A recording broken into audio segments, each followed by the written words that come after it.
Suara waktu. 8 tahun yang hancur dalam sekejap. Suamiku mengatakan itu sambil mendorong dokumen perceraian ke hadapanku, seolah-olah itu hanyalah sebuah dokumen bisnis yang tidak memiliki emosi apapun. Saat itulah aku sadar bahwa aku telah lama menantikan momen ini. Tidak. Lebih tepatnya, aku selalu tahu hari ini akan datang, hanya saja aku tidak tahu kapan. Aku menunduk menatap namaku yang tertera di dokumen itu. Nirmalasari. Nama yang tak pernah sekalipun disebut selama 8 tahun di rumah ini.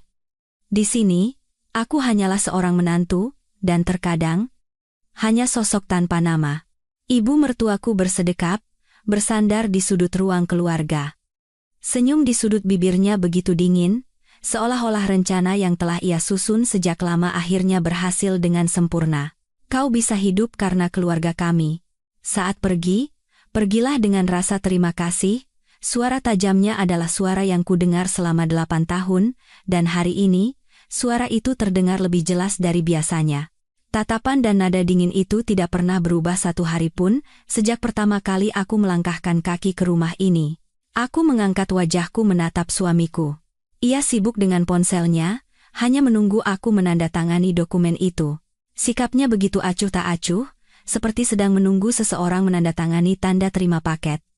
Aku teringat kembali pada kegembiraan saat pertama kali melangkahi ambang pintu rumah ini 8 tahun lalu.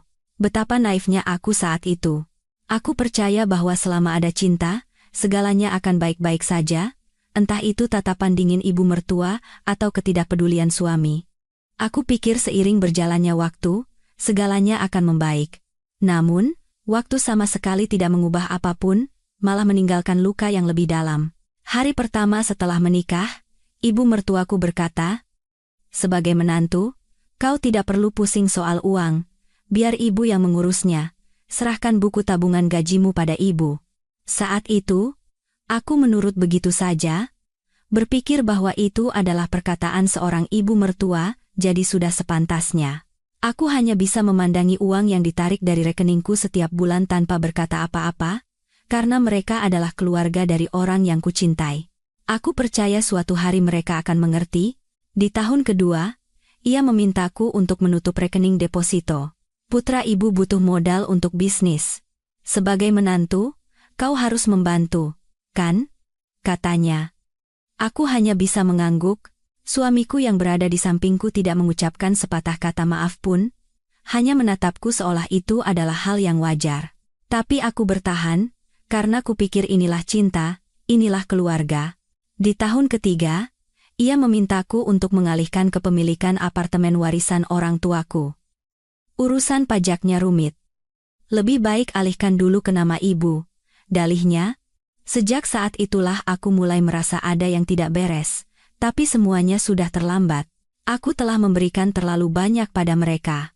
Bahkan jika aku curiga sekarang, tidak ada yang bisa berubah. Dan yang terpenting, aku ingin mempercayai suamiku. Mulai tahun keempat, aku tidak lagi menerima uang saku.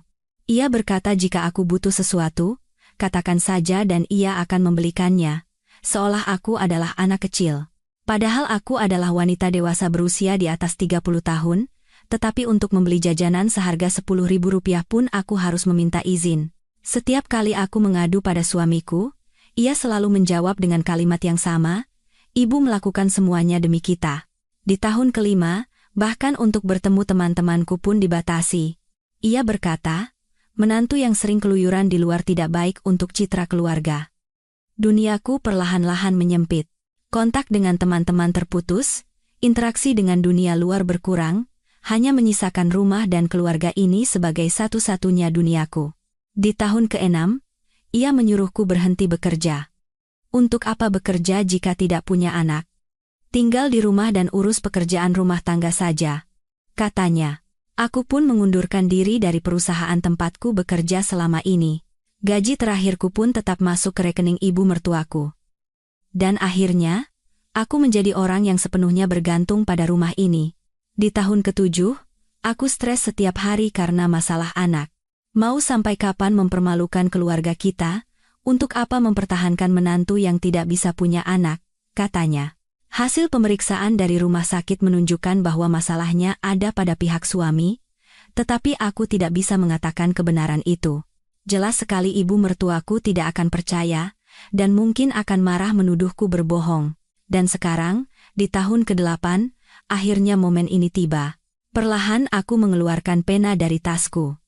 Pena yang tak pernah kugunakan sesuai keinginanku sendiri selama 8 tahun. Setiap kali aku menandatangani dokumen apapun, itu selalu atas perintah ibu mertuaku, tidak pernah berkaitan dengan niatku sendiri.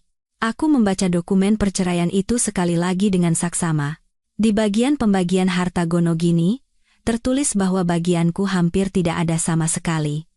Itu wajar, karena seluruh aset sudah atas nama ibu mertua dan suamiku, begitu pula dengan tunjangan, aku hampir tidak menerima apapun. Bahkan ada klausul yang menyatakan akan memotong biaya hidupku selama aku tinggal di rumah ini, persiapan yang sungguh matang. Suamiku melihat jam tangannya dengan gelisah lalu berkata, "Cepat tanda tangani, hari ini harus diajukan." Ibu mertuaku menimpali, "Benar. Jangan berlama-lama, nanti malah rumit. Cepat selesaikan." Aku mendengarkan desakan mereka sambil menggenggam erat penaku. Sentuhan dinginnya terasa di telapak tanganku. Selama 8 tahun, aku telah menandatangani banyak hal, tetapi tidak pernah terasa seberat hari ini. Begitu aku membubuhkan tanda tangan di atas kertas itu, perasaan aneh menjalari diriku. Itu adalah kelegaan. Seolah-olah aku baru saja meletakkan beban yang sangat berat. Atau lebih tepatnya, perasaan seperti sebuah drama panjang yang akhirnya berakhir. Peran sebagai menantu yang penurut yang telah kumainkan selama 8 tahun akhirnya selesai. Setelah menandatangani, aku bangkit dalam diam. Sementara suami dan ibu mertuaku sibuk memeriksa dokumen, aku mengambil tas dan berjalan menuju pintu. Tiba-tiba, telepon di dalam tasku bergetar. Biasanya dalam situasi seperti ini, aku tidak akan mengangkat telepon. Tapi hari ini berbeda. Aku mengambil ponselku tanpa ragu. Begitu melihat nama penelepon, sudut bibirku sedikit terangkat. Mungkin ini adalah senyum tulus pertamaku dalam 8 tahun. "Pak Wijoyo, sudah waktunya. Silakan mulai persiapannya." Suaraku terdengar sangat tenang, suara yang tegas dan mantap yang tidak pernah kugunakan selama 8 tahun di rumah ini. Setelah menutup telepon dan berbalik, suami dan ibu mertuaku sedang menatapku. Ekspresi mereka tampak aneh. Tapi aku tidak mengatakan apa-apa.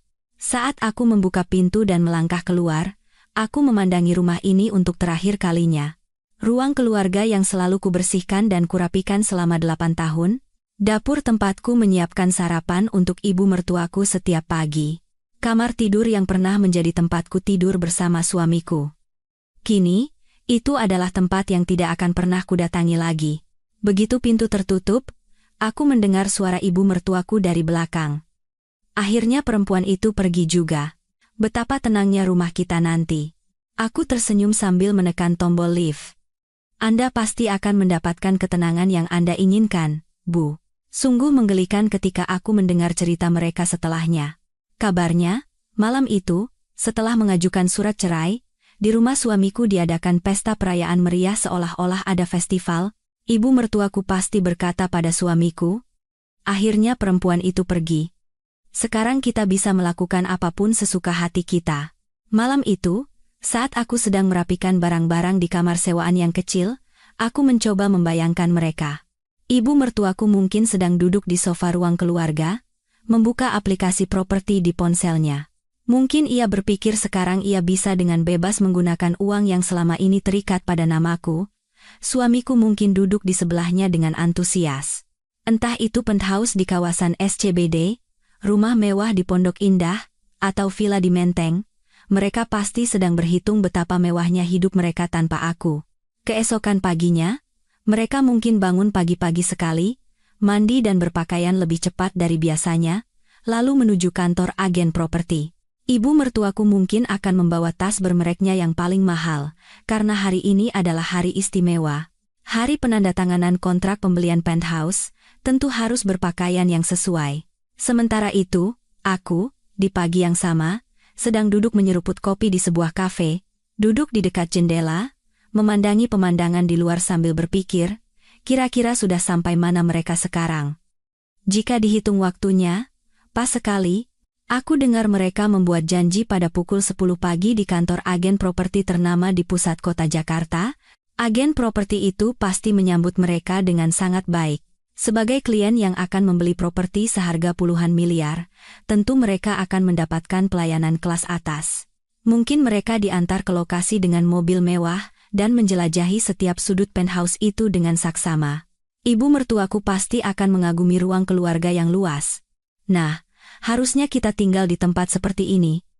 Sudah lama sekali kita bertahan di apartemen sempit itu. Mungkin begitu katanya. Suamiku mungkin akan menimpali di sebelahnya. Akhirnya kita bisa punya rumah yang layak.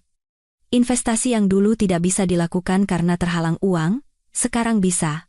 Pemandangan kota Jakarta dari balkon pasti sangat indah. Ibu mertuaku mungkin membayangkan dirinya sedang minum teh di balkon itu, sambil memikirkan betapa bangganya saat teman-temannya datang berkunjung.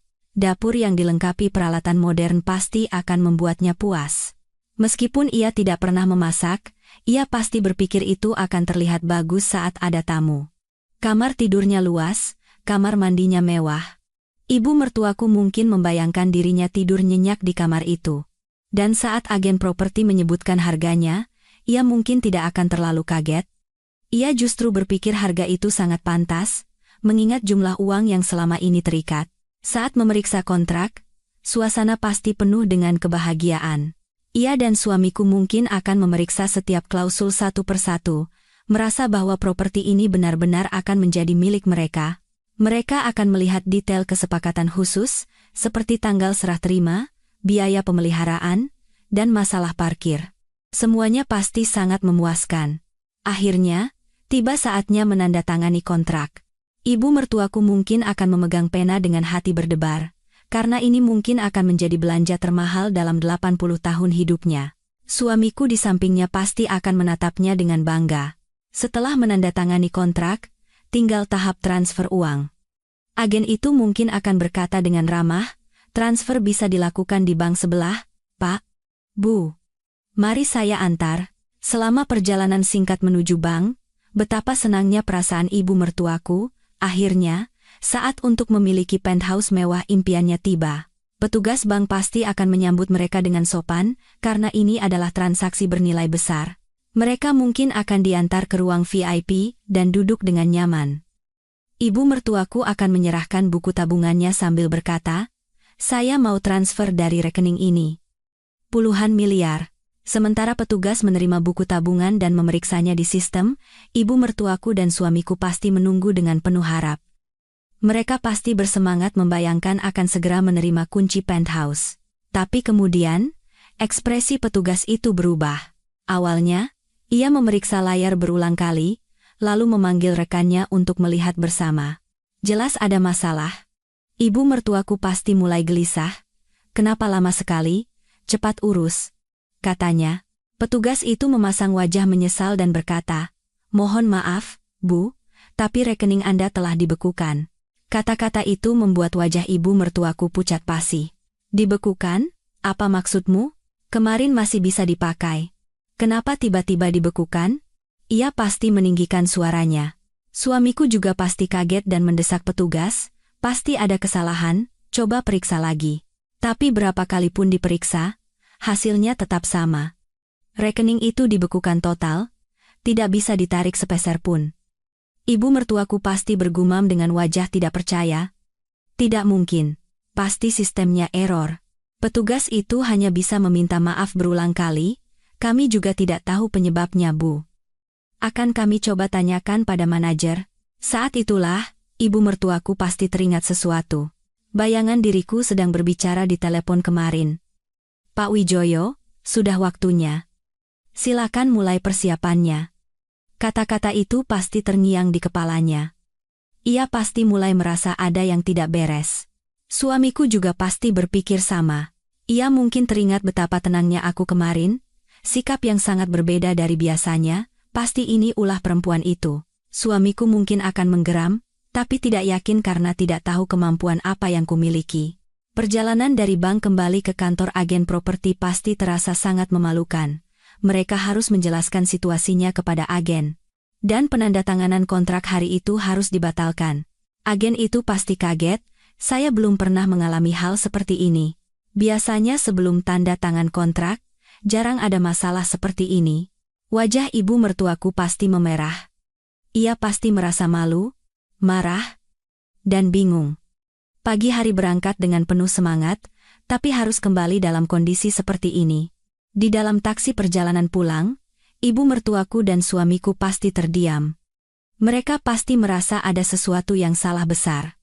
Ibu mertuaku mungkin akan menelepon bank, menghubungi layanan pelanggan untuk menanyakan mengapa rekeningnya tiba-tiba dibekukan. Tapi jawabannya pasti sama, ini adalah pembekuan sesuai prosedur hukum, Bu. Untuk detail lebih lanjut, mohon tunggu dokumen terkait.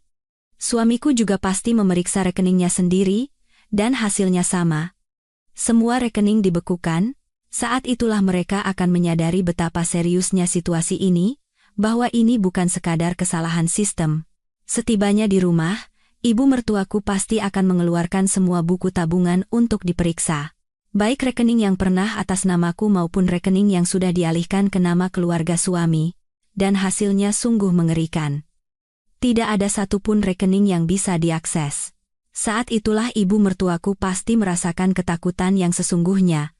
Uang yang dikumpulkan selama 8 tahun, seluruh aset yang dialihkan dari namaku menjadi nama keluarga suami, telah lenyap dalam sekejap, pergi ke tempat yang tidak bisa mereka jangkau. Suamiku mungkin akan mulai mengamuk. Kita harus telepon perempuan itu, suruh dia buka blokirnya sekarang juga. Kalau dia berani macam-macam, kita juga tidak akan tinggal diam, tapi ibu mertuaku pasti merasa ada yang berbeda. Bahwa aku bukan lagi menantu penurut yang dulu. Sore itu, aku menerima kabar dari kafe. Sebuah berita dari seorang kenalan bahwa transaksi pembelian penthouse keluarga suamiku gagal. Aku mengangkat cangkir kopiku dan tersenyum tipis. Semuanya berjalan sesuai rencana. Ini hanyalah permulaan dari harga yang harus mereka bayar, karena telah meremehkan dan memperlakukanku seperti pembantu selama 8 tahun. Malam itu, ibu mertuaku pasti tidak bisa tidur. Ia pasti terus berpikir, siapa aku sebenarnya, dan bagaimana hal seperti ini bisa terjadi. Suamiku juga sama, ia mungkin mulai menyadari sedikit demi sedikit betapa besar kesalahan yang telah ia perbuat. Tapi ini baru permulaan. Mereka belum tahu siapa aku sebenarnya, dan apa yang berani mereka sentuh.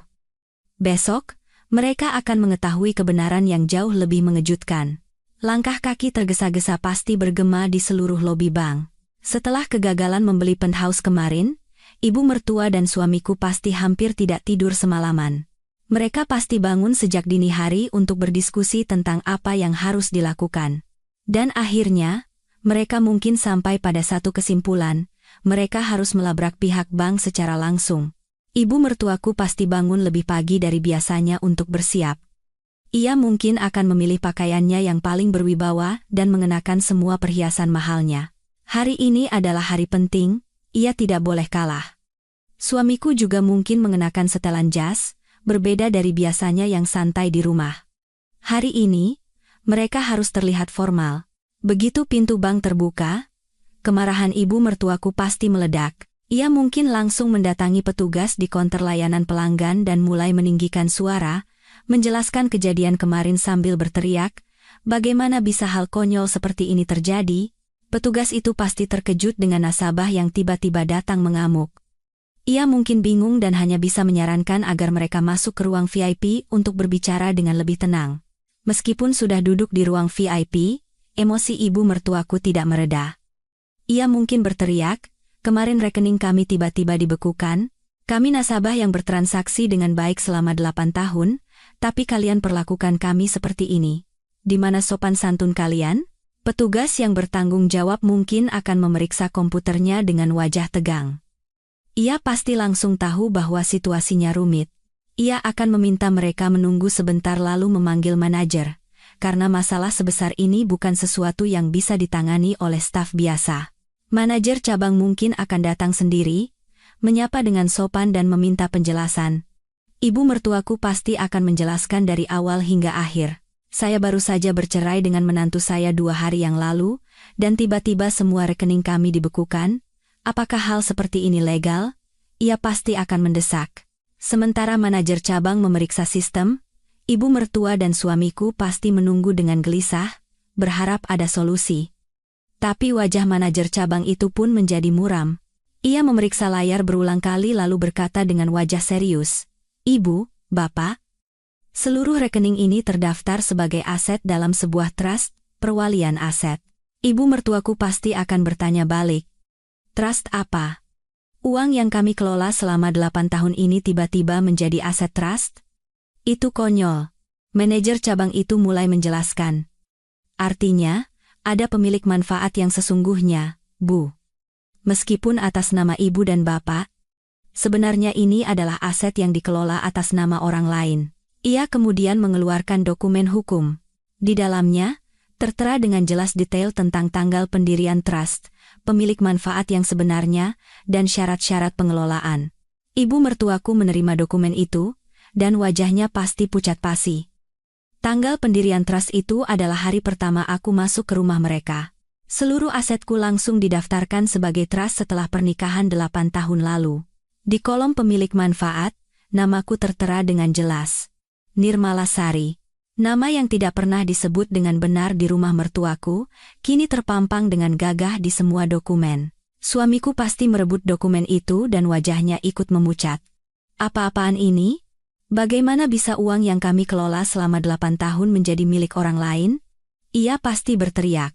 Manajer cabang itu menjelaskan dengan tenang, "Jika dilihat dari perjanjian pendirian trust, sejak awal ini adalah bentuk pengelolaan sementara, Pak. Diatur agar bisa ditarik kembali kapan saja jika pemilik manfaat memintanya." Ibu mertuaku pasti bergumam dengan wajah tak percaya. "Jadi, selama 8 tahun ini, apa yang kami lakukan? Hanya mengelola uang orang lain?" Jawaban manajer cabang itu pasti terdengar dingin. "Benar, Bu. Menurut hukum, ibu dan bapak hanya bertindak sebagai pengelola atau wali amanat. Hak kepemilikan yang sebenarnya ada pada pendiri trust sejak awal." Suamiku pasti mulai marah. "Berarti kami ditipu. Perempuan itu telah menipu kami selama ini." Tapi manajer cabang itu akan berkata, "Tidak seperti itu, Pak, semua proses ini legal. Hanya saja, detail mengenai trust ini tidak dijelaskan secara rinci kepada Anda." Saat itulah ibu mertuaku pasti sadar bahwa pengalihan seluruh aset yang diminta oleh keluarga suami saat aku pertama kali datang, sebenarnya adalah proses pendirian trust. Itu artinya, aku tidak memberikan asetku begitu saja, tapi hanya menitipkannya untuk mereka kelola. Entah itu saat mereka meminta buku tabungan gaji, saat meminta menutup rekening deposito, atau saat meminta mengubah nama pemilik apartemen, semuanya dilakukan dalam format trust. Suamiku pasti bertanya dengan putus asa, "Jadi, tidak ada sepeser pun uang yang bisa kami gunakan?" Jawaban manajer cabang itu pasti menusuk, karena sudah ada permintaan pembatalan trust, bapak dan ibu tidak lagi memiliki wewenang sebagai pengelola. Ibu mertuaku pasti menyadari betapa parahnya situasi saat itu. Selama 8 tahun, mereka hidup dengan pikiran bahwa mereka kaya raya, padahal kenyataannya mereka tidak memiliki apa-apa. Dan kemudian, mereka akan mengetahui kebenaran yang lebih mengejutkan. Apartemen yang mereka tinggali saat ini juga merupakan aset dalam trust. Ibu mertuaku pasti kaget dan bertanya, "Rumah juga? Rumah yang kami tinggali ini juga milik perempuan itu?" Manajer cabang itu pasti mengangguk. "Setelah dicek sertifikat tanahnya, sama saja, Bu. Didaftarkan sebagai trust juga." Suamiku pasti hampir pingsan. Ia tidak bisa menerima kenyataan bahwa bahkan rumah yang ia tinggali adalah milikku. Ibu mertuaku pasti bertanya dengan harapan terakhir, "Lalu tabungan yang kami simpan sendiri? Pasti ada, kan? Rekening atas nama kami." Tapi itu hanya harapan sia-sia. Karena semua rekening berbentuk trust, tidak ada uang yang bisa mereka akses. Manajer cabang itu mungkin akan menyatakan penyesalannya, "Situasi seperti ini baru pertama kali kami temui, Bu. Tapi kami harus menjalankan sesuai prosedur hukum." Ibu mertua dan suamiku pasti berjalan keluar dari bank dengan lunglai. Mereka tidak bisa menerima kenyataan bahwa mereka tiba-tiba kehilangan segalanya. Di luar bank, ibu mertuaku pasti bergumam, "Perempuan itu menipu kita. Selama 8 tahun ini, kita benar-benar bodoh." Suamiku pasti marah. "Bagaimana bisa seperti ini? Beraninya dia menghina kita sampai sejauh ini, tapi marah pun tidak akan mengubah apa-apa. Semuanya adalah proses yang legal, dan pihak yang bersalah adalah keluarga suami. Sore itu, aku sedang duduk di kafe langgananku, menyeruput kopi di dekat jendela sambil membaca buku. Dari luar, terlihat seperti keseharian yang normal. Tapi sebenarnya, aku sedang memantau situasi keluarga suamiku secara real time. Bapak Wijoyo, sekretaris pribadiku, menelepon untuk melaporkan bagaimana reaksi mereka setelah keluar dari bank dan bagaimana kondisi mereka sekarang. Aku menerima semua laporannya, sesuai perkiraan kita, Pak. Mereka terlihat sangat syok, kata Bapak Wijoyo. Aku mengangkat cangkir kopiku dan tersenyum tipis, sudah sepantasnya. Selama 8 tahun hidup nyaman dengan uangku, saat harus menghadapi kenyataan mendadak, ya beginilah jadinya. Pemandangan jalanan dari jendela kafe begitu damai. Orang-orang menjalani aktivitas mereka masing-masing, dan aku tampak seperti bagian dari pemandangan itu. Tapi aku tahu, saat ini di rumah mertuaku sedang terjadi kekacauan besar. Ibu mertuaku pasti sudah kembali ke rumah dan mengobrak-abrik semua dokumen. Ia pasti memeriksa dengan harapan sia-sia, kalau ada rekening atau aset yang terlewat. Tapi ia tidak akan menemukan apa-apa, karena semuanya telah diatur dengan sempurna. Suamiku juga pasti sedang mencari aset atas namanya sendiri, tapi itu akan sia-sia, karena semua aset yang muncul setelah pernikahan juga berbentuk trust. Kini, ibu mertuaku pasti mulai merasakan ketakutan yang sesungguhnya. Ia pasti menyadari betapa besar kesalahpahaman yang mereka jalani selama 8 tahun. Ia pasti tahu bahwa aku, yang selama ini dianggapnya hanya menantu penurut, sebenarnya adalah orang yang merencanakan dan mempersiapkan segalanya dengan sangat baik. Bapak Wijoyo menelepon lagi. Pihak sana sedang mencari pengacara, Bu. Sepertinya mereka mencoba mencari celah hukum. Aku menjawab, itu reaksi yang sudah kuduga. Meskipun mereka menemui pengacara, tidak akan ada yang berubah, karena setiap langkah kita legal. Dan itu benar. Pengacara manapun yang mereka temui, tidak ada yang bisa dilakukan oleh keluarga suami. Aku menghabiskan kopiku dan bangkit dari kursi. Tahap pertama hari ini berhasil dengan baik. Sekarang saatnya mempersiapkan tahap kedua. Sambil berjalan keluar dari kafe, aku bergumam pada diriku sendiri. Dulu mereka begitu ingin menghapus namaku. Sekarang, mereka justru terhalang oleh namaku sendiri. Sungguh ironis. Selama 8 tahun, mereka memperlakukanku seolah aku tidak ada. Tapi sekarang, namaku menjadi sesuatu yang mengendalikan segalanya. Tapi ini baru permulaan, mereka belum tahu siapa yang berani mereka sentuh. Betapa naifnya aku saat itu. Kalau dipikir-pikir sekarang, sungguh menggelikan. Mengingat diriku saat pertama kali memasuki rumah pengantin setelah upacara pernikahan 8 tahun lalu, sungguh lucu. Saat itu aku percaya, hanya dengan cinta, segalanya akan baik-baik saja. Keesokan hari setelah pernikahan, kami menunda bulan madu dan pergi menyapa keluarga suami terlebih dahulu. Ibu mertuaku duduk dengan anggun di sofa ruang keluarga, memegang secangkir teh. Wajahnya sangat serius. Saat itu aku tidak begitu mengerti arti dari ekspresi wajahnya. Aku pikir itu hanya bentuk kekhawatiran atau perhatian pada menantu barunya. Perasaan yang wajar bagi seorang ibu. Suamiku duduk di sampingku, dan menatapku seolah menyuruhku mendengarkan ucapan ibunya. Matanya penuh cinta atau setidaknya, begitulah yang kupikirkan. Kalau diingat lagi sekarang, aku ragu apakah itu benar-benar cinta. Ibu mertuaku mulai berbicara dengan nada tenang, Nirmala, sekarang kau sudah menjadi keluarga kami. Ibu akan memberitahumu aturan di rumah ini. Mendengar itu, jantungku berdebar kencang. Akhirnya aku benar-benar merasa telah menjadi bagian dari keluarga. Aku mengerti itu artinya ibu mertuaku telah menerimaku. Ibu mertuaku melanjutkan, keluarga kita adalah keluarga yang menjunjung tinggi tradisi. Menantu perempuan hanya perlu fokus pada urusan rumah tangga. Soal uang, biar orang tua yang mengurus. Aku mengangguk. Kupikir, jika ini adalah keluarga tradisional, mungkin memang begitu aturannya. Dan yang terpenting, aku senang karena sepertinya ibu mertuaku mempercayakan urusan rumah tangga kepadaku. Lalu ibu mertuaku langsung ke intinya. Karena itu, buku tabungan gajimu, biar ibu yang kelola. Kalau menantu boros, keuangan rumah tangga bisa berantakan. Saat itu aku sedikit bingung. Menitipkan buku tabungan gaji adalah hal yang tidak kuduga.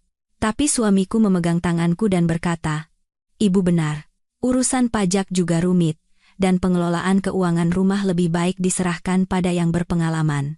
Mendengar ucapan suamiku, aku merasa lebih tenang. Kupikir itu adalah bentuk perhatian mereka padaku. Ibu mertuaku akan membantuku mengurus keuangan yang rumit. Itu justru hal yang patut disyukuri. Maka, saat itu juga aku menyerahkan buku tabungan gajiku pada ibu mertuaku. Ia menerimanya dengan wajah puas, seolah rencananya berjalan lancar. Tapi saat itu, aku tidak menyadari perubahan ekspresi halusnya. Minggu berikutnya, kehidupan baruku dimulai. Aku bangun pagi setiap hari untuk menyiapkan sarapan ibu mertuaku. Setelah suamiku berangkat kerja, aku membersihkan rumah. Sore hari, aku menyiapkan makan malam, dan saat suamiku pulang kerja, kami makan bersama. Bulan pertama, aku sangat bahagia. Kehidupan sehari-hari bersama keluarga baru terasa cerah dan menyenangkan. Ibu mertuaku juga tampak puas melihatku rajin mengurus rumah. Tapi kemudian, hal-hal aneh mulai terjadi satu persatu. Setiap kali aku ingin membeli barang yang kubutuhkan, aku harus meminta izin dari ibu mertuaku terlebih dahulu. Entah itu sehelai baju atau satu produk kosmetik, semuanya harus diberitahukan sebelumnya. Awalnya, kupikir itu adalah etika. Kupikir wajar jika aku memberitahukannya. Tapi seiring waktu, aku sadar bahwa itu adalah permintaan izin, karena terkadang ibu mertuaku menolaknya. Barang seperti itu tidak perlu. Pakai saja yang ada di rumah. Setiap kali seperti itu, aku mengalah. Kupikir ucapan ibu mertuaku benar, karena ia lebih berpengalaman dan mungkin memiliki kebijaksanaan yang tidak ku ketahui. 3 bulan setelah menikah, permintaan yang lebih besar datang. Ibu mertuaku memanggilku ke ruang keluarga dan berkata dengan wajah serius, "Nirmala, ibu dengar kau punya deposito yang kau simpan sebelum menikah, ya?" Aku mengangguk. Aku punya deposito yang kukumpulkan secara rutin selama bertahun-tahun, uang yang kusiapkan untuk kehidupan setelah menikah. Ibu mertuaku melanjutkan, "Begini, putra ibu butuh modal untuk bisnis. Sebagai menantu, tidak apa-apa kan kalau membantu sedikit?" Mendengar itu, aku berpikir sejenak. Menggunakan depositoku untuk modal bisnis adalah hal yang tidak pernah terpikirkan. Tapi suamiku di sampingku berkata, "Ini benar-benar mendesak. Kalau bisnisnya berhasil, nanti ku kembalikan 2 kali lipat." Melihat tatapan memohon suamiku, aku tidak bisa menolak. Kupikir, demi orang yang kucintai, aku bisa melakukan apa saja. Hari itu, aku pergi ke bank dan langsung menutup rekening depositoku. Uang yang kukumpulkan sedikit demi sedikit selama bertahun-tahun lenyap dalam sekejap, tapi aku tidak menyesal. Kupikir, jika bisnis suamiku berhasil, itu akan menjadi investasi untuk masa depan kami. Namun, ada satu hal yang tidak ku ketahui saat itu. Saat aku menutup rekening deposito, uang itu diproses dalam bentuk trust. Keluarga suamiku seolah-olah hanya menerima uangnya, padahal sebenarnya ada instrumen perlindungan hukum yang telah disiapkan. Saat itu aku belum mengerti tentang keuangan yang rumit seperti itu. Aku melakukannya dengan tulus, dengan perasaan ingin membantu keluarga.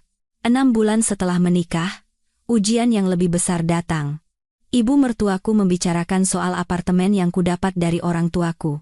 "Nirmala, kau punya apartemen atas namamu sendiri, kan? Kudengar urusan pajaknya rumit." Aku menjawab, "Iya, Bu. Apartemen kecil hadiah pernikahan dari orang tua." Ibu mertuaku menyarankan, "Bagaimana kalau dialihkan dulu ke nama keluarga kita? Biar hemat pajak dan pengurusannya lebih mudah." Saat itu aku masih tidak curiga.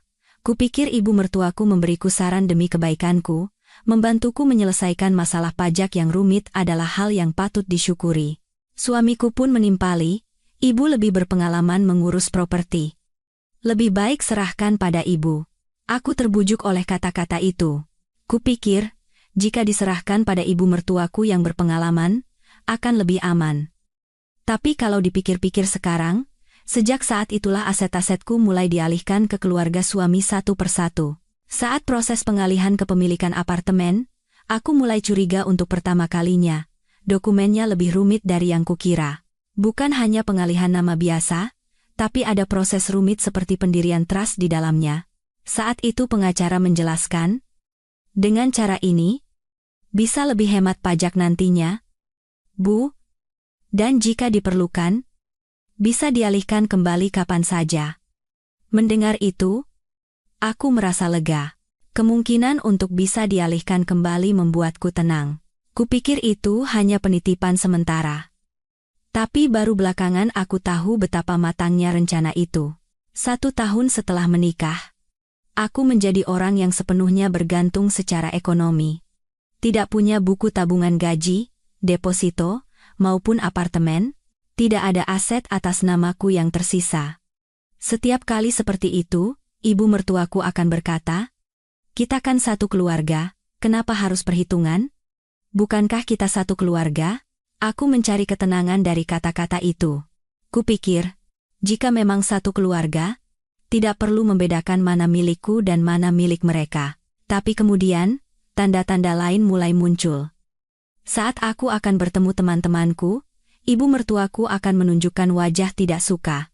Menantu yang sering keluyuran di luar tidak baik untuk citra keluarga, katanya, sambil mulai membatasi kepergianku. Awalnya aku mencoba mengerti.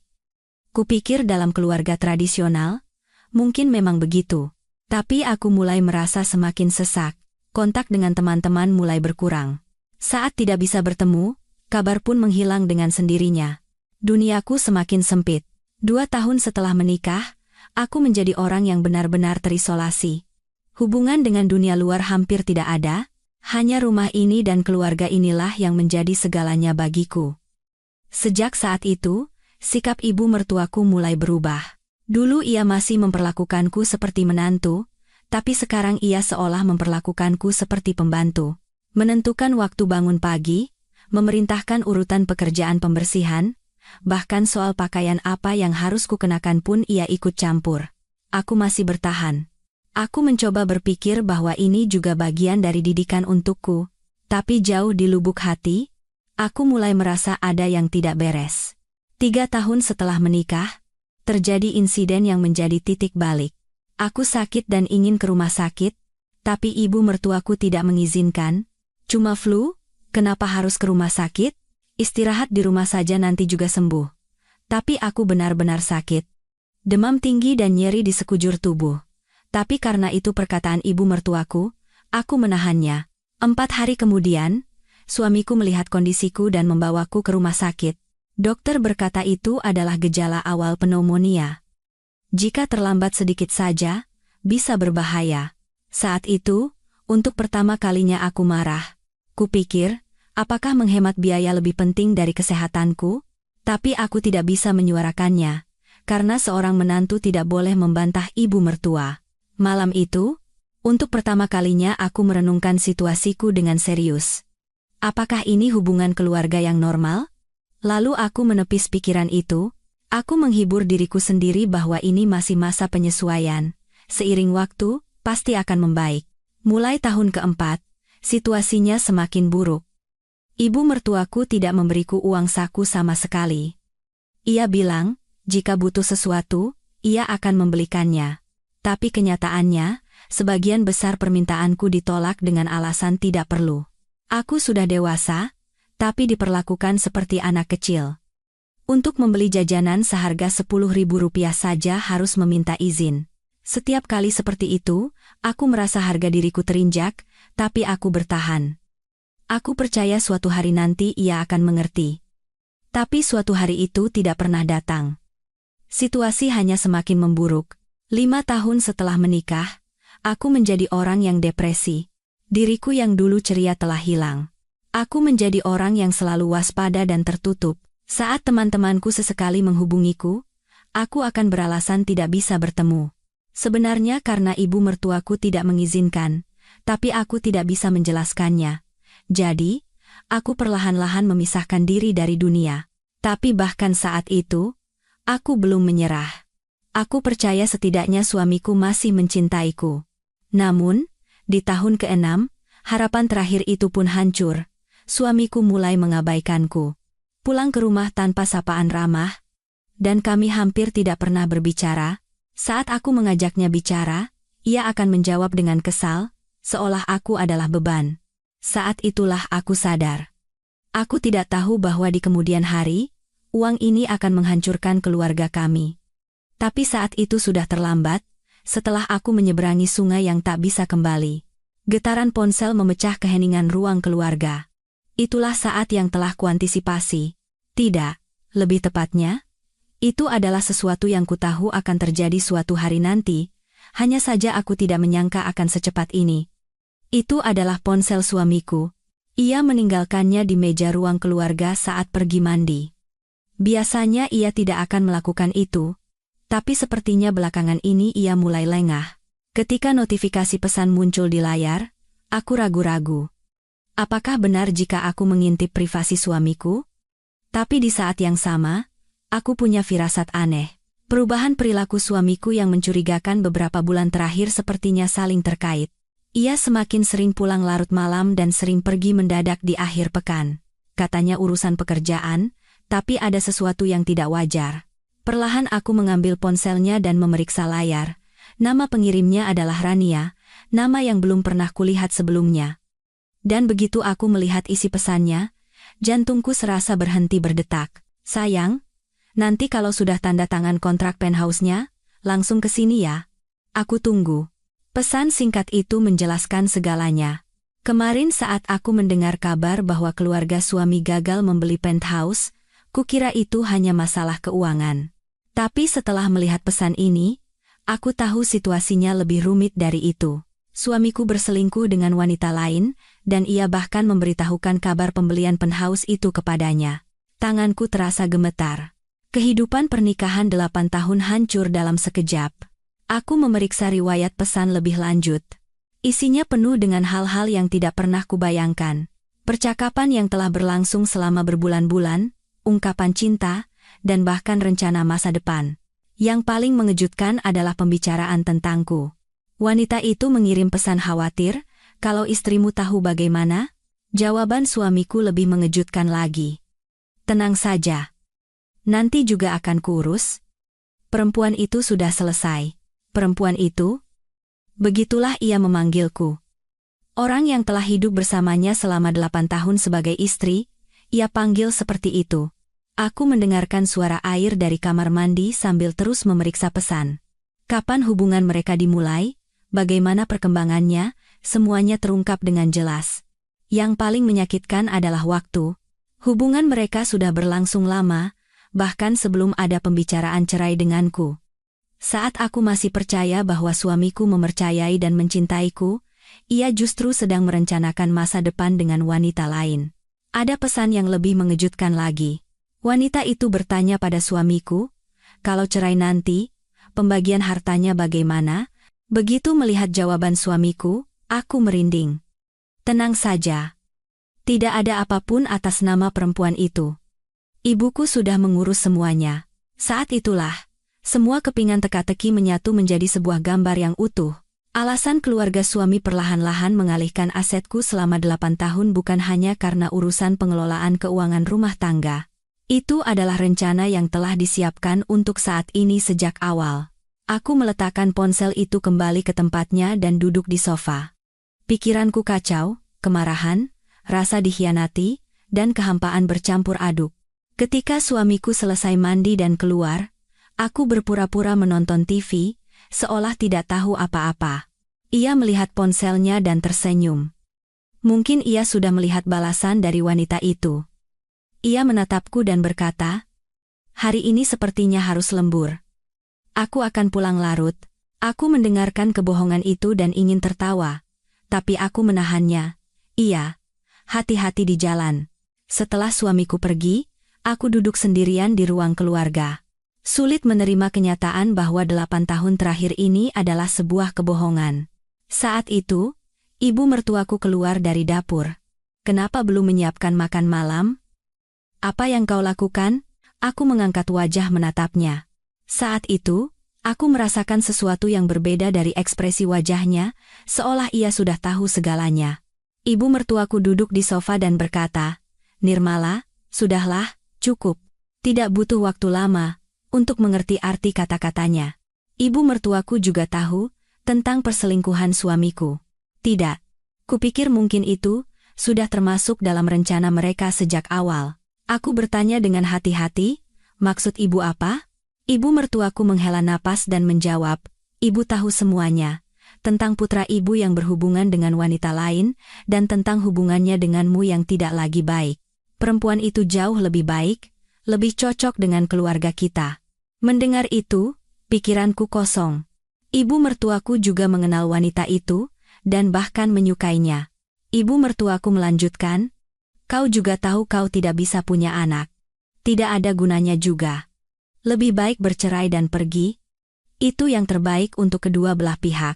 Saat itu, tubuhku terasa lemas.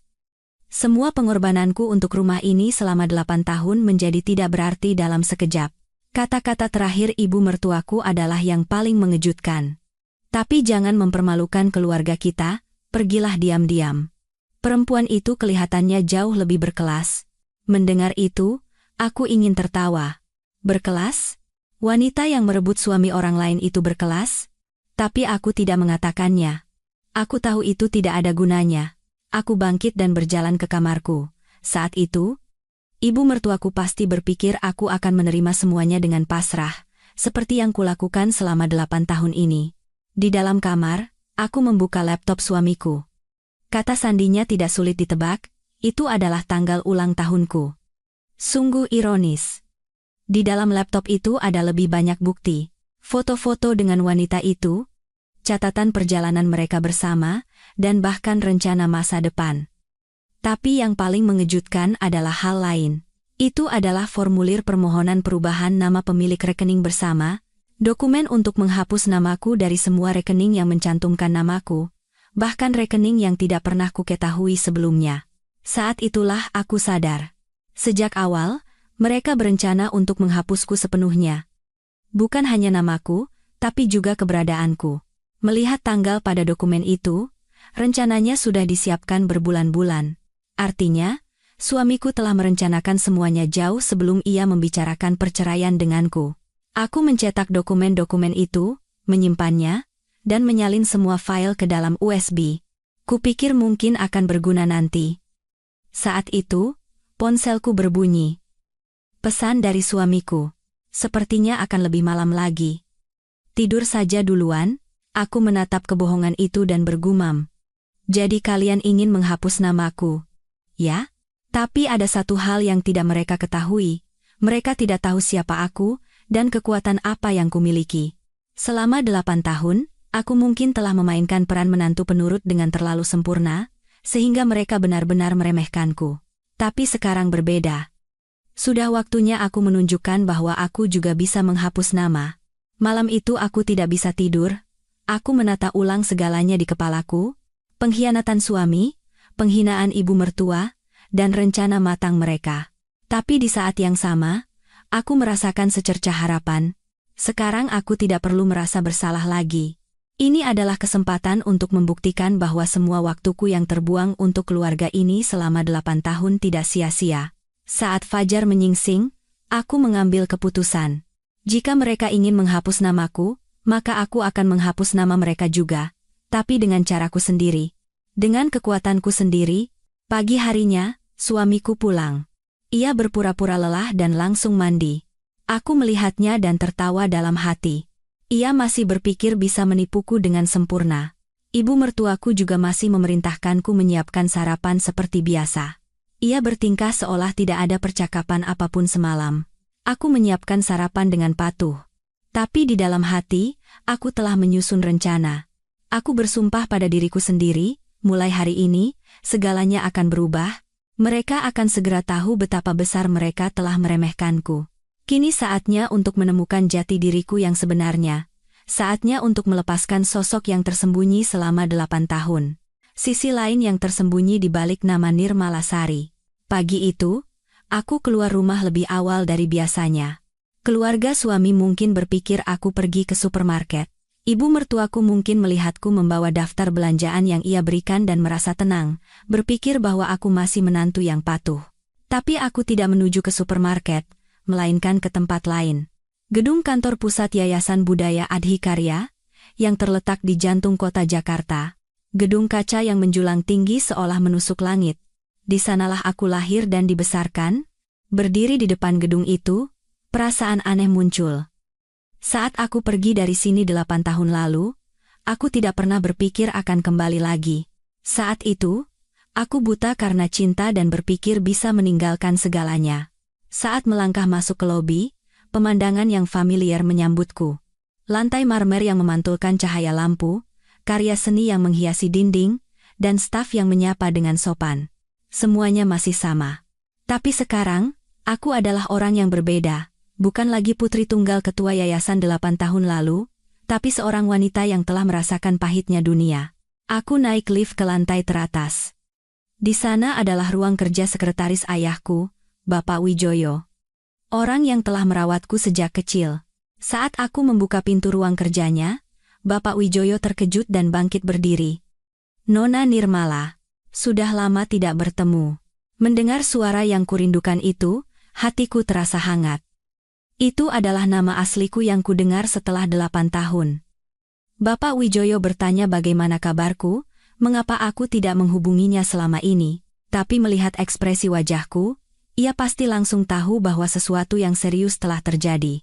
Aku berkata pelan, Pak Wijoyo, sepertinya kita harus memulainya. Bapak Wijoyo mengerti betul arti kata-kataku. Itu berarti sudah waktunya untuk mengaktifkan semua mekanisme yang telah disiapkan untuk keadaan darurat saat aku memutuskan untuk menikah 8 tahun lalu. Bapak Wijoyo bertanya dengan tenang. Apakah kita akan menjalankan semua tahap, Nona? Aku mengangguk. Tidak ada alasan untuk ragu lagi. Aku baru menyadari betapa matangnya Bapak Wijoyo telah mengatur segalanya. Seluruh aset yang kuberikan pada keluarga suami telah dilindungi dengan sempurna dalam bentuk trust. Entah itu, buku tabungan gaji, deposito, apartemen, dan bahkan aset yang muncul setelah menikah, semuanya secara hukum adalah milikku. Keluarga suami hanyalah pengelolanya. Bapak Wijoyo menunjukkan dokumen-dokumen itu sambil menjelaskan, semua rekening telah didaftarkan sebagai trust, Nona. Tanpa persetujuan Nona Nirmala, mereka tidak bisa menggunakan uang itu sepeser pun. Mendengar itu, aku mengerti alasan mengapa kemarin keluarga suami berteriak-teriak bahwa rekening mereka dibekukan. Saat aku mengajukan permohonan pembatalan trust, semua wewenang kembali padaku. Tapi itu saja tidak cukup. Aku punya gambaran yang lebih besar. Aku bertanya pada Bapak Wijoyo, bagaimana menurut ayah? Ekspresi Bapak Wijoyo tampak rumit. Sejak aku menikah, ayahku tidak pernah mencariku. Ia berpikir aku memilih untuk hidup sebagai orang biasa dan menghormati keputusanku. Tapi situasi sekarang berbeda. Jika ayah tahu apa yang kualami, ia tidak akan tinggal diam. Bapak Wijoyo berkata hati-hati, saya rasa saya harus melaporkannya pada Bapak Ketua. Aku menggelengkan kepala. Aku belum mau ayah tahu sekarang. Aku ingin mengurus ini sendiri. Lalu aku meminta hal lain. Tolong hubungi tim pengacara dan tim akuntansi yayasan. Dan aku juga butuh tim investigasi. Melihat wajah seriusku, Bapak Wijoyo langsung bergerak. Ia pasti bisa menebak apa yang telah kualami selama 8 tahun ini. 1 jam kemudian, personel inti yayasan berkumpul. Direktur hukum, manajer akuntansi, dan tim investigasi. Semuanya adalah orang kepercayaan ayahku. Aku menceritakan kisahku selama 8 tahun kepada mereka. Bagaimana keluarga suami mengambil asetku satu persatu, bagaimana mereka mengendalikanku secara finansial, dan penemuan terbaru tentang perselingkuhan suamiku, serta rencana perceraian mereka. Semuanya kuceritakan. Wajah tim itu semakin tegang. Terutama direktur hukum yang tidak bisa menyembunyikan amarahnya. Ini jelas eksploitasi ekonomi. Kita harus menempuh jalur hukum. Tapi aku tidak mau terburu-buru. Balas dendam harus dilakukan dengan cermat dan sempurna. Aku meminta tim investigasi. Tolong periksa seluruh status keuangan keluarga suami, dan aku juga butuh informasi tentang wanita selingkuhan suamiku. Kepada tim akuntansi, aku memberikan tugas lain, tolong hitung nilai pasti aset saya, dan hitung juga jumlah uang yang telah dihabiskan oleh keluarga suami. Setelah semua perintahku berikan, hatiku terasa lebih ringan. Masalah yang kupendam sendirian selama 8 tahun, kini ada para ahli yang membantuku menyelesaikannya. Bapak Wijoyo bertanya untuk terakhir kalinya, boleh saya tahu, apa tujuan akhir yang Nona Nirmala inginkan? Aku berpikir sejenak lalu menjawab, aku ingin mereka menerima balasan atas apa yang mereka lakukan padaku selama 8 tahun. Tapi harus dilakukan secara legal dan sempurna. Sore itu, saat aku akan meninggalkan yayasan, aku merasakan harapan yang sesungguhnya untuk pertama kalinya. Aku bukan lagi menantu tak berdaya. Aku adalah pewaris Yayasan Budaya Adhikarya, dan aku punya kekuatan untuk menggerakkan sumber daya dan para ahli yang hebat. Dalam perjalanan pulang, aku mampir ke minimarket. Aku membeli barang sesuai daftar yang diberikan ibu mertuaku, karena aku masih harus menjaga citra sebagai menantu yang patuh. Setibanya di rumah, ibu mertuaku mengomel karena aku pulang terlambat. Beli barang saja kenapa lama sekali? Banyak pekerjaan di rumah. Aku meminta maaf sambil merapikan barang. Tapi dalam hati, aku tertawa.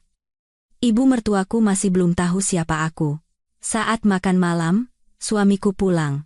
Hari ini ia juga masih berpura-pura lelah dan tidak menyapaku dengan baik. Mungkin ia baru saja bertemu dengan wanita itu. Sambil menyiapkan makanan, aku mengamati suamiku. Wajahnya begitu percaya diri, ia benar-benar berpikir aku tidak tahu apa-apa. Ibu mertuaku juga masih memerintahku seperti biasa. Kerjakan ini, kerjakan itu, perintahnya seolah aku pembantu. Aku menuruti semua perintahnya. Tapi dalam hati, aku menghitung mundur. Kupikir, dalam beberapa hari, segalanya akan berubah. Malam itu, suamiku pergi lagi dengan alasan lembur. Aku menggunakan waktu sendirian untuk memeriksa dokumen yang dikirimkan oleh yayasan. Informasi yang dikumpulkan oleh tim investigasi sungguh luar biasa. Status keuangan keluarga suami, data pribadi wanita selingkuhannya, dan rencana masa depan mereka, semuanya berhasil diungkap. Yang paling menarik adalah identitas wanita itu. Wanita bernama Rania itu adalah junior di kantor suamiku, tapi latar belakang keluarganya tidak begitu baik. Alasan ia berhubungan dengan suamiku bukan karena cinta murni, tapi lebih karena tujuan ekonomi. Melihat pesan-pesan yang dikirim suamiku, ia menghabiskan cukup banyak uang untuk wanita itu.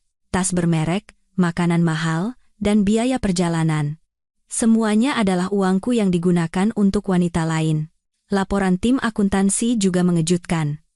Selama 8 tahun, uangku yang dihabiskan oleh keluarga suami mencapai 300 miliar rupiah. Baik itu biaya hidup, investasi, dan pembelian properti, semuanya berasal dari asetku. Tapi uang yang bisa kugunakan secara pribadi hampir tidak ada. Uang saku yang kuterima hanya beberapa juta rupiah sebulan. Tim hukum telah menyusun langkah-langkah hukum. Ada banyak cara, mulai dari gugatan perdata, laporan pidana, hingga penyitaan aset. Tapi cara yang paling efektif adalah pembatalan trust dan penarikan kembali seluruh aset secara bersamaan. Dan yang terpenting, semua langkah ini legal. Keluarga suami hampir tidak punya celah untuk membantah atau melawan. Setelah memeriksa semua dokumen, aku menelepon Bapak Wijoyo. Besok kita akan mulai bergerak secara serius. Bapak Wijoyo menjawab bahwa semuanya sudah siap. Malam itu, untuk pertama kalinya aku bisa tidur nyenyak. Kemarahan dan keputusasaan yang terpendam selama 8 tahun akhirnya menemukan jalan keluar. Keesokan paginya, suami dan ibu mertuaku masih bersikap seperti biasa. Perlakuan mereka yang seperti pada pembantu, penghinaan, dan anggapan bahwa aku adalah milik mereka, sekarang terasa begitu menggelikan. Aku tetap memainkan peran sebagai menantu yang patuh. Tapi dalam hati, aku telah memulai rencanaku. Sekarang, yang tersisa bagi mereka hanyalah rekening-rekening yang terikat pada namaku. Dan rekening-rekening itu akan segera lenyap. Selama 8 tahun, aku hidup dengan nama Nirmala Sari. Tapi sekarang, saatnya untuk kembali menjadi putri tunggal ketua Yayasan Budaya Adhikarya. Mereka akan segera tahu betapa besar kesalahan yang telah mereka perbuat. Uang itu milik anakku. Teriakan ibu mertuaku yang terdengar dari layar CCTV bergema di seluruh ruang keamanan yayasan. Aku sedang menyaksikan peristiwa itu secara real-time, seolah menonton drama, tapi ini adalah kenyataan. Perjuangan terakhir keluarga suami telah dimulai. Setelah 3 hari semua rekening dibekukan, ibu mertua dan suamiku sepertinya sudah mencapai batas mereka. Mereka telah mencoba segala cara di rumah, tapi tidak berhasil. Pergi ke pengacara pun tidak ada gunanya. Melabrak bank juga tidak mengubah apa-apa, malah semakin menegaskan kenyataan pahit. Selama itu, ibu mertuaku pasti telah mendapatkan informasi penting. Ia pasti sudah tahu bahwa aku memiliki hubungan dengan Yayasan Budaya Adhikarya. Mungkin ada yang melihatku masuk ke gedung yayasan, atau ia mendapat informasi dari sumber lain. Berdasarkan informasi itu, ibu mertuaku pasti menyusun rencana gila. Menyerbu yayasan untuk mencari tahu kebenarannya sendiri. Pagi itu, aku sedang melakukan pengecekan terakhir dengan Bapak Wijoyo di ruang kerjanya.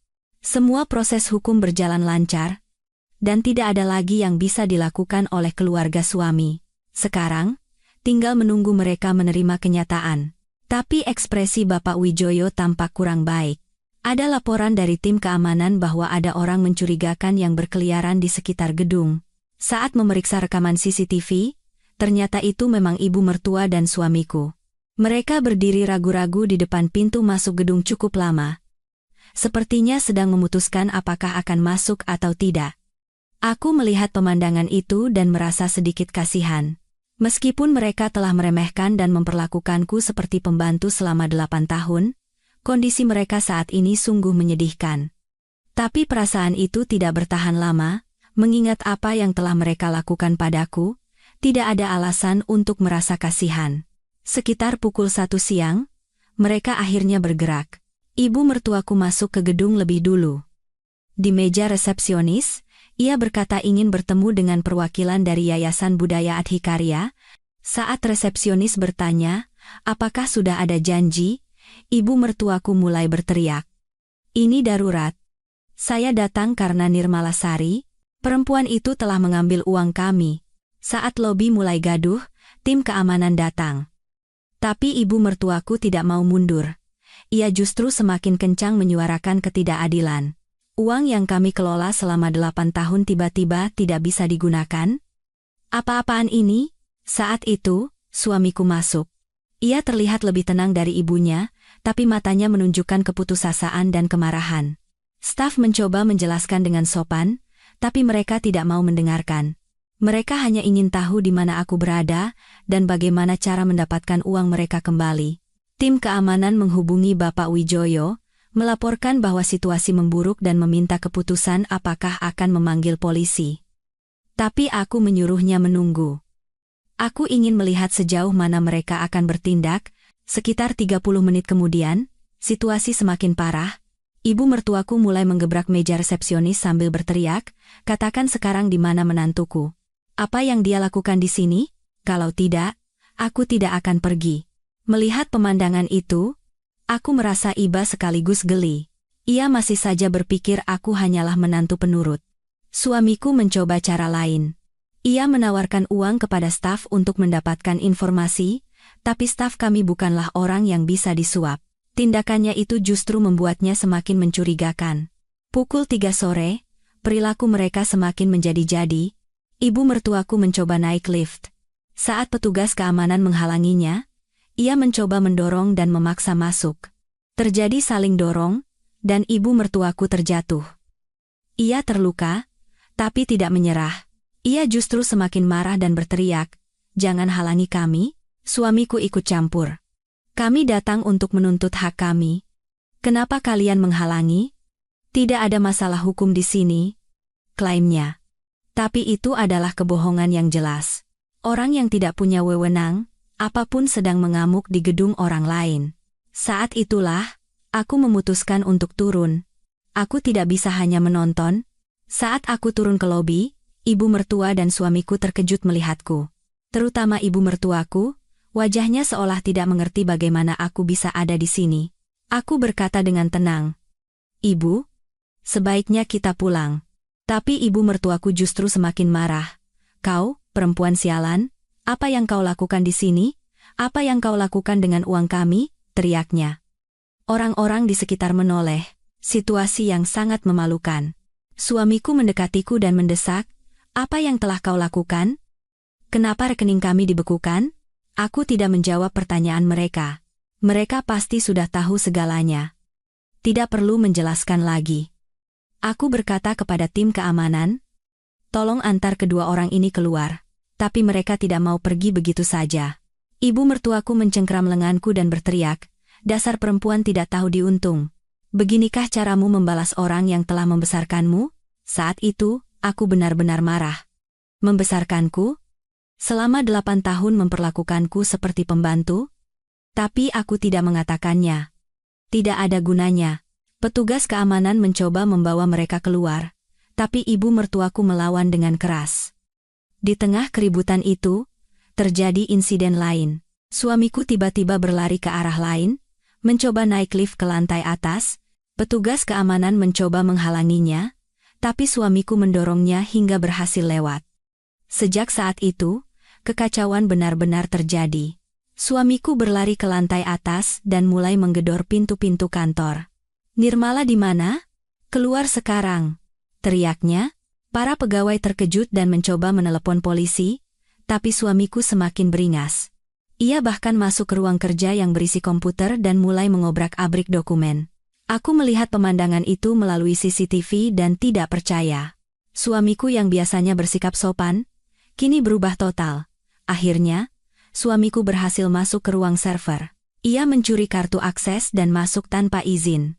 Aku tidak tahu pasti apa yang ingin ia lakukan di sana, tapi pasti bukan tujuan yang baik. Bapak Wijoyo segera menuju ke sana. Ruang server adalah tempat penyimpanan data penting yayasan. Tidak boleh ada penyusup. Saat Bapak Wijoyo tiba, suamiku sedang menyentuh komputer. Bapak Wijoyo mencoba menghentikannya, tapi suamiku mendorongnya dengan keras, membuat Bapak Wijoyo terjatuh dan kepalanya terbentur. Begitu melihat kejadian itu melalui CCTV, aku sangat marah. Bapak Wijoyo adalah orang yang telah merawatku sejak kecil. Bagaimana bisa ia terluka seperti ini? Aku segera menelepon polisi dan memanggil ambulans. Aku tidak tahan lagi. Polisi butuh waktu sekitar 10 menit untuk tiba. Selama itu, suamiku keluar dari ruang server dan mengobrak-abrik ruang kerja lain. Ia benar-benar sudah gila. Ibu mertuaku juga masih membuat keributan di lobi. Kini ia mulai mengancam staf. "Kalau kalian tidak mengembalikan uang kami, aku tidak akan tinggal diam. Akan kuhancurkan gedung ini." Akhirnya polisi tiba. Setelah memahami situasi, mereka langsung mengamankan ibu mertua dan suamiku. Ibu mertuaku melawan sampai akhir. "Apa salah kami? Kami hanya datang untuk mengambil uang kami kembali," teriaknya. Tapi polisi tidak mendengarkan. Itu adalah perilaku yang jelas-jelas ilegal. Suamiku ditangkap sambil terus mengklaim dirinya tidak bersalah. "Itu uang saya. Istri saya yang mengambilnya." Tapi klaim itu tidak ada gunanya. Menerobos tanpa izin, perusakan properti, dan penyerangan adalah tindak pidana yang jelas. Bapak Wijoyo dilarikan ke UGD. Beruntung, ia tidak mengalami luka serius, hanya memar di kepala. Aku menyusul ke rumah sakit untuk melihat keadaannya. Dokter berkata ia perlu dirawat sekitar 1 minggu. Bapak Wijoyo berkata ia tidak apa-apa dan justru mengkhawatirkanku. "Saya khawatir Nona Nirmala akan sedih," katanya. Tapi aku tidak punya hati untuk bersedih lagi. Ikatan terakhirku dengan mereka telah lenyap. Sore harinya, ada telepon dari kantor polisi. Mereka memberitahukan bahwa suamiku akan diproses hukum atas tuduhan menghalangi petugas, menerobos tanpa izin, dan penyerangan. Ibu mertuaku juga kemungkinan besar akan dihukum sebagai turut serta melakukan kejahatan. Aku mendengarkan berita itu dengan perasaan campur aduk. Di satu sisi, kupikir itu adalah akibat yang pantas mereka terima, tapi di sisi lain, aku tidak menyangka masalah ini akan menjadi sebesar ini. Malam itu, saat aku kembali ke rumah, suasananya benar-benar sepi. Suamiku di kantor polisi, dan ibu mertuaku pasti syok hingga tidak keluar dari kamar. Aku duduk sendirian di ruang keluarga dan merenungkan kejadian sepanjang hari. Keserakahan mereka, perjuangan terakhir mereka, justru membawa mereka pada kehancuran. Biarlah hukum yang memutuskan. Sekarang, semuanya benar-benar akan berakhir. Sinar matahari pagi menembus jendela.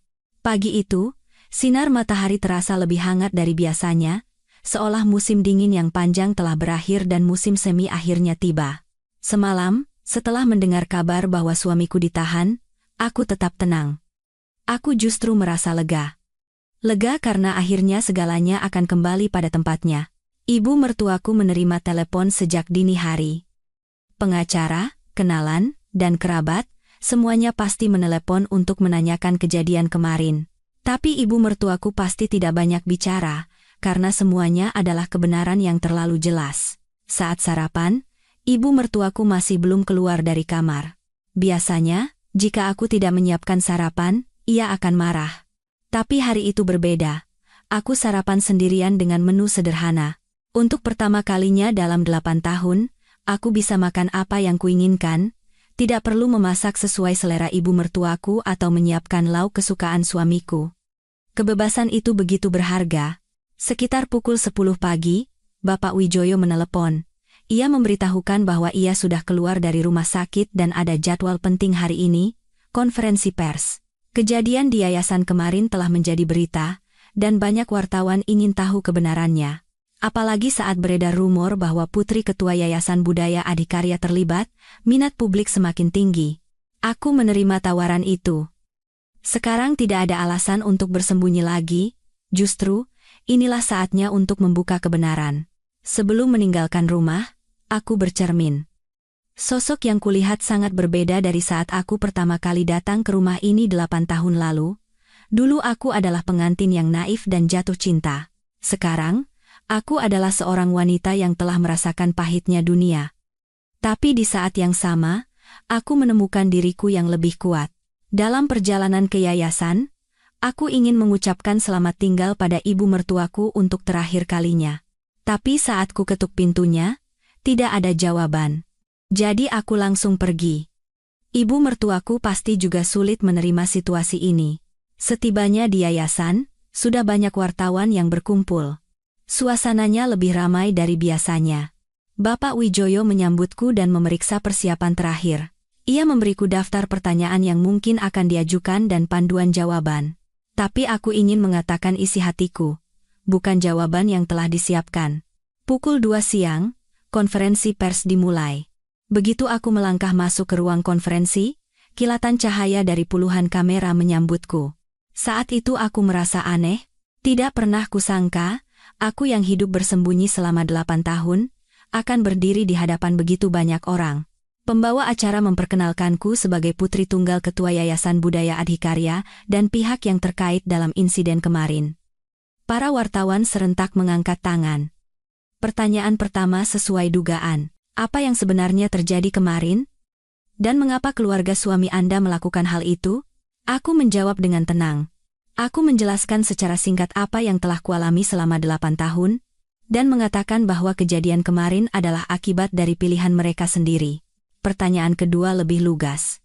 Apakah ini bentuk balas dendam? Mendengar pertanyaan itu, aku berpikir sejenak. Apakah ini benar-benar balas dendam? Aku berbicara pelan ke mikrofon. Saya tidak sedang membalas dendam. Saya datang untuk mengambil kembali apa yang menjadi milik saya.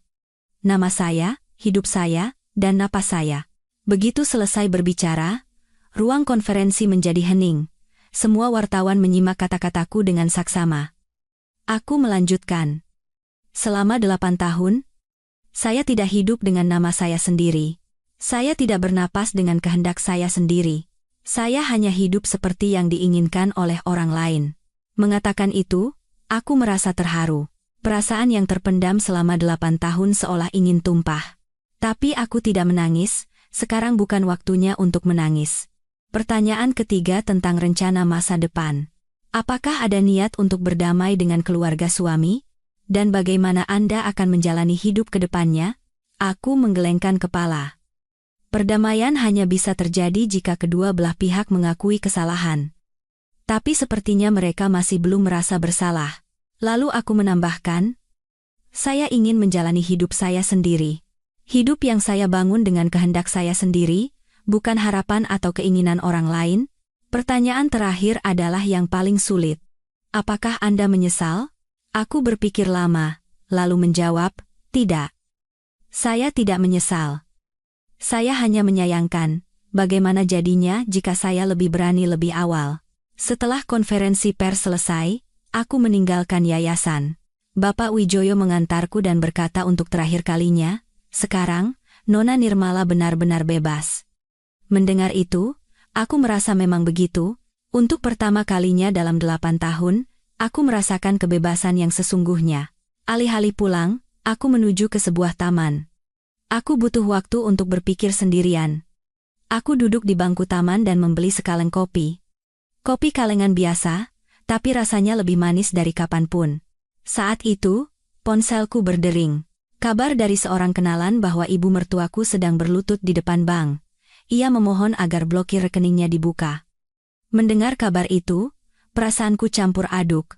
Di satu sisi kasihan, tapi di sisi lain, kupikir itu adalah akibat yang pantas.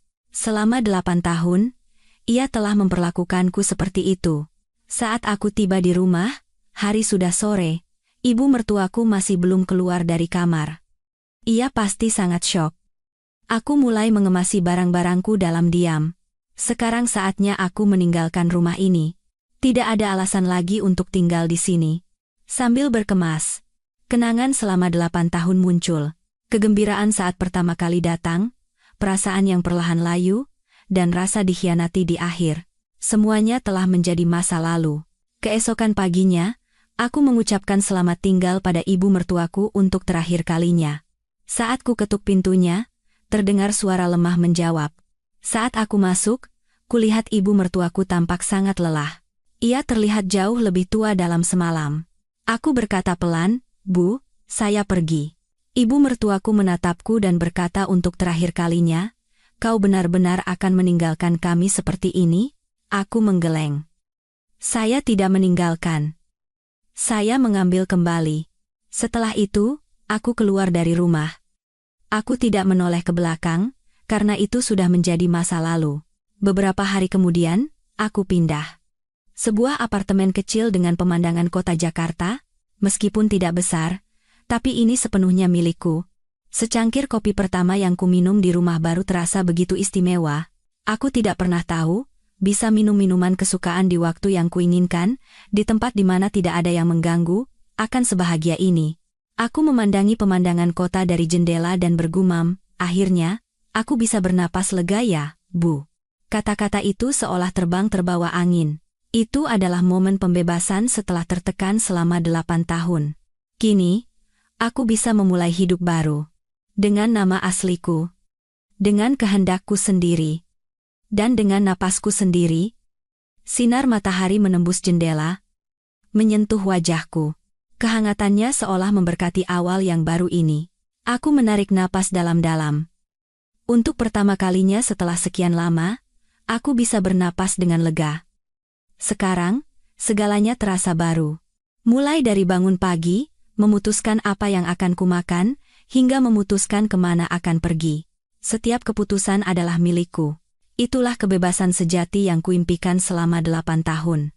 Hari itu, untuk pertama kalinya aku bisa tersenyum dengan tulus, bukan senyum paksaan, tapi senyum kebahagiaan sejati yang datang dari hati.